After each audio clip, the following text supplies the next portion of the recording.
New generation മക്കളോട് പറയാം, മക്കളെ, നിങ്ങളുടെ ശരീരത്തിന് ഈ ഒരു യൗവനം ഒരു 20, 25, 28, 30 വയസ്സ് വരെ കത്തുന്ന സമയമാണ്.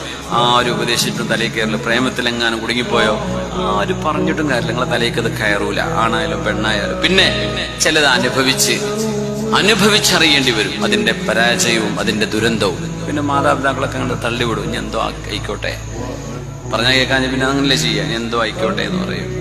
അതിന് മറുപടിയാണ് ഖുർആൻ പറയുന്നത്, ഖദ് അഫ്ലഹ മൻ സക്കാഹാ. ആകാശത്തെയും സൂര്യനെയും ചന്ദ്രനെയും പ്രഭയെയും പകലിനെയും രാത്രിയെയും മനുഷ്യ ശരീരത്തെയും അതിന്റെ ക്രിയേഷനിൽ വന്ന പെർഫെക്ഷനെയും അള്ളാഹു നമുക്ക് നന്മതിന്മകളുടെ അടിസ്ഥാന ബോധം നൽകിയ വിഷയമടക്കം പറഞ്ഞ് സത്യം ചെയ്തുകൊണ്ട് അള്ളാഹു പറഞ്ഞ വിഷയമാണ്, നിങ്ങളുടെ ഈ ശരീരം നിങ്ങൾ നിയന്ത്രിക്കണമേ. ക്യാമ്പസിൽ മുഴുവൻ ആളുകൾക്കും ഗേൾ ഫ്രണ്ടും ബോയ് ഫ്രണ്ടും ഉണ്ട്. പക്ഷെ നീ അതിന് നടക്കുകയാണോ? നീ പഠിക്കാൻ ചെല്ലുന്നല്ലേ നിന്റെ ക്യാമ്പസ്?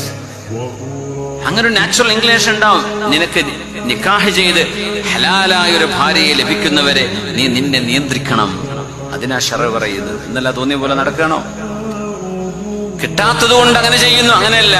തിന്മയുടെ അവസരം ലഭിച്ചാൽ പോലും തിന്മയിൽ ഒരു മുഅ്മിനായ മനുഷ്യൻ ചെന്ന് വിടാൻ പാടില്ല.